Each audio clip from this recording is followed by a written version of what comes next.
നമസ്കാരം. എൻ്റെ യൂട്യൂബ് ചാനലായ ന്യൂററ്റ് ചാനലിലേക്ക് നിങ്ങൾക്കെല്ലാവർക്കും ഒരിക്കൽ കൂടി സ്വാഗതം. സുഹൃത്തുക്കളിന്ന് നമ്മൾ നോക്കാൻ പോകുന്നത് ഭൂഖണ്ഡാന്തര മിസൈലിനെ പറ്റി ജനങ്ങൾ സംസാരിച്ചു കൊണ്ടിരിക്കുന്ന വിഷയത്തെക്കുറിച്ചാണ്. നമുക്കറിയാം, ഇറാനുമായിട്ട് ഒരു യുദ്ധത്തിൻ്റെ പാരമ്യതയിലെത്തിയിരിക്കുകയാണ് ഇസ്രയേൽ. കൂടെ സഹായത്തിനായിട്ട് അമേരിക്ക, സഖ്യരാഷ്ട്രങ്ങളും ഒക്കെ. ഇവിടെ യുദ്ധം ചെയ്യുക എന്നുള്ളത് ഇറാൻ്റെ ഒരു അജണ്ട അല്ല. പക്ഷെ യുദ്ധം ചെയ്യാതിരിക്കുന്നത് വളരെ മോശമായി, തോറ്റുപോയി എന്നൊക്കെ പറയുന്ന ഒരു കോറസ് ലോകം മുഴുവൻ സംഭവിക്കുന്നുണ്ടല്ലോ. അതായത് മാധ്യമങ്ങളും ജനങ്ങളൊക്കെ. ഇതിൻ്റെ പശ്ചാത്തലത്തിൽ ഞങ്ങൾ എന്ത് വേണം എന്നാണ് അവർ ചിന്തിച്ചുകൊണ്ടിരിക്കുന്നത്. നമുക്കിതിൽ മനസ്സിലാക്കാം. ഇവിടെ ഇറാൻ ഇസ്രായേലിനെതിരെ യുദ്ധം ചെയ്യാന്ന് പറയുമ്പോൾ ഇറാനിൽ നിന്നുള്ള അകലം നമ്മൾ ചിന്തിക്കേണ്ടതുണ്ട്. ഇറാനിൽ നിന്ന് ഒരുപാട് രാജ്യങ്ങൾ അകലെയാണ് പ്രസ്തുത ഇസ്രായേൽ. തന്നെയുമല്ല, ലോകം മുഴുവൻ പറഞ്ഞു പരത്തപ്പെട്ടിരിക്കുന്ന ഇസ്ലാമോഫോബിയ വൻ അരങ്ങ് തകർത്തുകൊണ്ടിരിക്കുന്ന സമയമായതിനാൽ ഇവർ ചെയ്യുന്നതിനൊന്നും പ്രത്യേകിച്ച് ആരും ഒന്നും പറയുന്നില്ല. ഇസ്ലാമിനെ ഒതുക്കുകയാണല്ലോ അക്രമികളായ ആളുകളെ എന്നുള്ള തോതിലാണ് അവരെ ആക്രമിച്ചുകൊണ്ടിരിക്കുന്നത്. വെച്ചാൽ അവർക്കങ്ങനെ ആക്രമിക്കാൻ എളുപ്പവുമുണ്ട്. ഇവിടെ ഒറ്റ സഖ്യരാഷ്ട്രീയം ഇറാൻ്റെ കൂടെ നിൽക്കണമെന്നില്ല സത്യത്തിൽ. പിന്നെ ഇറാൻ മാത്രം അങ്ങനെ വല്ല മിസൈലും പ്രയോഗിച്ചാൽ അത് ബൈത്തുൽ മുഖദ്ദിസ് അവിടെ ഉള്ള കാലം അതങ്ങനെ സാധ്യമാവുക തോന്നുന്നില്ല. കാരണം എവിടെയാണ് ചെന്ന് വീഴുക എന്നുള്ളതിന് യാതൊരു പിടുത്തമില്ലത്. പിന്നെ അങ്ങനെ വീണാൽ തുടർന്ന് ഇങ്ങോട്ടും വീഴൂലേ? പിന്നെ നിക്കക്കള്ളില്ലാത്ത യുദ്ധമായി. അപ്പോൾ ഇതിനെ പ്രോത്സാഹിപ്പിക്കുന്ന ആളുകൾ ഇത് എന്താണെന്ന്, ഇതിൻ്റെ ഗൗരവം എന്താണെന്ന് മനസ്സിലാക്കേണ്ടത്. ഇതിങ്ങനെ ഒരു യുദ്ധമായിട്ട് ലോകം അവസാനിക്കാനാണോ ആളുകൾ ഉദ്ദേശിക്കുന്നത്? അതോ ഇത്തരം പരിപാടികളൊക്കെ അവതരിപ്പിച്ചു കഴിഞ്ഞാൽ പിന്നെ അവിടെയുള്ള അടിയും പൊടിയും തട്ടിട്ട് പെട്ടെന്ന് അങ്ങ് പൊടിയും തട്ടി പോകാനൊന്നും പറ്റില്ല.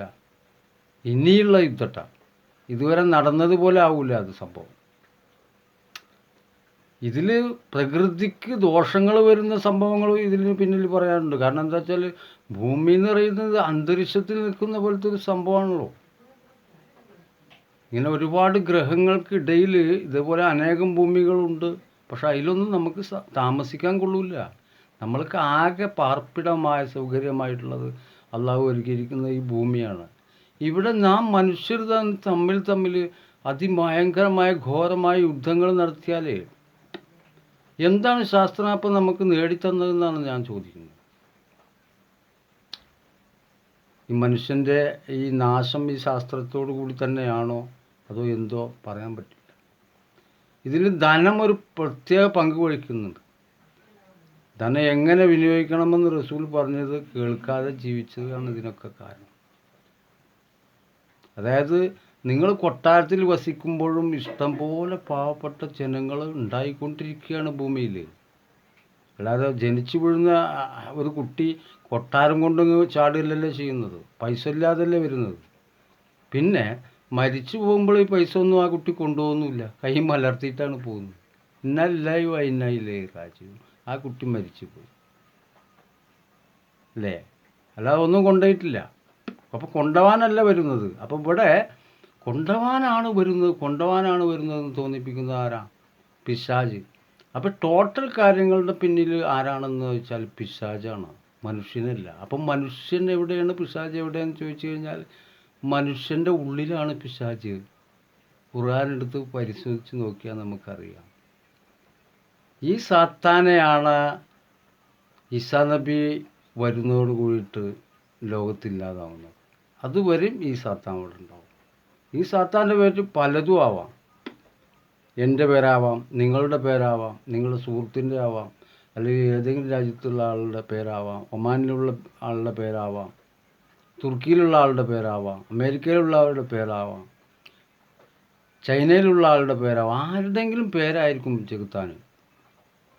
ഇങ്ങനെ സംഭവിക്കുമ്പോൾ ലോകം ടോട്ടൽ നശിക്കുകയാണ് ചെയ്യുക. അല്ലാതെ ഇവിടെ ഒരു അത് വേണ്ടത്ര അങ്ങനെ കാര്യങ്ങളൊന്നും ചെയ്യരുത്, തെറ്റാണെന്ന് പറഞ്ഞാൽ കേൾക്കാനൊന്നും പിശാചിന് നേരം ഉണ്ടാവില്ല. പിശാചിന് ഇതെങ്ങനെയെങ്കിലും അവസാനിപ്പിക്കണം. എങ്ങനെ ഈ ലോകം അവസാനിക്കുമെന്ന് തോന്നൽ തന്നെ അവനുണ്ടാവില്ല. ഇതിന് ശാസ്ത്രീയമായ ഒരു അറിവും ഉണ്ടാവില്ല ഈ പിശാചിന്.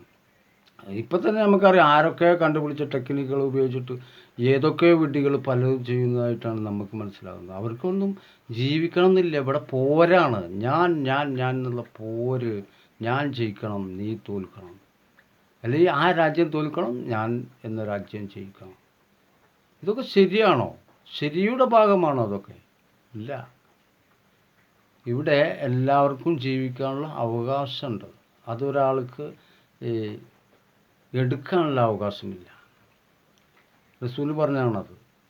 അതുപോലെ തന്നെ ഒരു ശത്രുവിനെ നിങ്ങൾക്ക് ഉണ്ടാക്കാൻ വളരെ എളുപ്പമായിരിക്കും. ഒരു മിത്രത്തെ ഉണ്ടാക്കാൻ ഒരുപാട് കഷ്ടപ്പെടേണ്ടി വരും. അങ്ങനെ ഒരുപാട് മിത്രത്തെ ഉണ്ടാക്കണമെങ്കിൽ കാലങ്ങൾ കാത്തിരിക്കേണ്ടി വരും. ശത്രുവിനെ ഉണ്ടാക്കണ ഒരാഴ്ച കൊണ്ട് ഉണ്ടാക്കാം. ഇപ്പോൾ മനസ്സിലായില്ലേ? അപ്പോൾ ജനങ്ങൾ പറഞ്ഞു വരുത്തുന്നത് എന്താ വെച്ചാൽ ചൈന, ഇന്ത്യ, പാകിസ്ഥാൻ കൂടിയിട്ട് ഭയങ്കരപ്പെട്ട മറ്റേ മിസൈൽ യുദ്ധം ഉണ്ടാവുമെന്ന് പറഞ്ഞു പരത്തിക്കൊണ്ടിരിക്കുകയാണ്. അതിനെപ്പറ്റി ഞാനൊരു വീഡിയോ ഞാൻ ചെയ്യുന്നുണ്ട്. നമ്മളൊരു ഇഷ്യൂസ് ഉണ്ടാകുമ്പോൾ എന്തൊക്കെയാണ് സംഭവിക്കുക ലോകത്ത്? സ്പർദ്ധ വളരുന്നു. സ്പർദ്ധ വളരുമ്പോൾ പലപ്പോഴും സംശയമായി. ഇസ്ലാമോഫോബിയ എന്ന് പറഞ്ഞാൽ തന്നെ ഒരു സംശയ രോഗം ജനങ്ങളിലേക്ക് വരുത്തി തീർക്കാനാണ് അവർ പരിശ്രമിച്ചത്. അതിലവർ വിജയിക്കുകയും ചെയ്തു. കുറച്ച് കച്ചറുള്ള ആളുകളെ ചൂണ്ടിക്കാട്ടിയിട്ട് ആ കാണുന്ന ആളുകളെ പോലെ തന്നെയാണ് ഇനി നിങ്ങൾ കാണാൻ പോകുന്നതും കണ്ടതുമായ ആളുകൾ മുഴുവൻ എന്ന് പറയുമ്പോൾ അത് വിശ്വസിച്ചുകൊണ്ടും അതിനെ താലോലിച്ച് അതിനെ വാനോളം ഉയർത്തിയ പത്രമാധ്യമങ്ങൾക്കൊക്കെ കിട്ടിയ ഒരു ശിക്ഷയാണ് സത്യത്തിൽ ഈ യുദ്ധം. യുദ്ധത്തിൻ്റെ ഒരാവശ്യവും അവിടെ ഉണ്ടായിരുന്നില്ല. പിന്നെ എന്തൊക്കെയാണ് ഇവരുടെ അജണ്ട എന്ന് മനസ്സിലാക്കിയിട്ടുള്ള ആളുകൾ അതിനുള്ള പ്രൊട്ടക്ഷൻ എടുത്തു എന്നുള്ളതാണ് എനിക്കിതിൽ നിന്ന് മനസ്സിലാവുന്നത്. അപ്പോൾ ഇവരെല്ലാം അടിച്ചൊതുക്കി സംഗതി ശരി ഏറെക്കുറെ കഴിഞ്ഞല്ലോ, ഇനി അങ്ങ് നിർത്തിയേക്കണം. ഇതങ്ങനെ തുടർന്ന് പോകാൻ പറ്റിയതല്ല യുദ്ധം എന്ന് പറയുന്നത്. നമ്മൾ സാധാരണ ചെറിയ ചെറിയ യുദ്ധം പോലെയല്ല. ഇപ്പോൾ ഉക്രൈന് റഷ്യയും കൂടിയിട്ട് നടത്തിയ യുദ്ധങ്ങളൊക്കെ കണ്ടാണ്. ഇവരുടെ യുദ്ധം തന്നെ ഇപ്പോൾ 1 കൊല്ലം കഴിഞ്ഞു. ഇപ്പോൾ ഇത് അവസാനിക്കണം എന്നുള്ള ആർക്കും ആഗ്രഹമില്ല. ഇതിങ്ങനെ തുടർന്ന് പോകണം എന്നാണ് ആഗ്രഹം. അപ്പോൾ ഈ സത്യത്തിൽ റഷ്യയും ഉക്രൈനും തമ്മിൽ എന്തെങ്കിലും അതിഭയങ്കരമായ യുദ്ധം വാറ് നടന്നു കഴിഞ്ഞിട്ട് എന്തെങ്കിലും സംഭവിക്കുമോ എന്നുള്ളത് മറച്ചു വെക്കാനോ എന്തോന്നറിയില്ല. ഭൂഖണ്ഡാന്തര മിസൈൽ ഇറാൻ ഒരുക്കി നിർത്തിയിരിക്കുന്നത് ഇസ്രയേലിലേക്കാണ് എന്നാണ് പറയുന്നത്. ഇറാൻ ആരാക്രമിച്ചാലും ഇറാൻ ആ ആയുധമെടുത്ത് പ്രയോഗിക്കുമെന്നല്ലേ അതിൻ്റെ അർത്ഥം. പിന്നെ ഇവരുടെ മേൽക്കാണെന്ന് ആരാ പറയുന്നത്?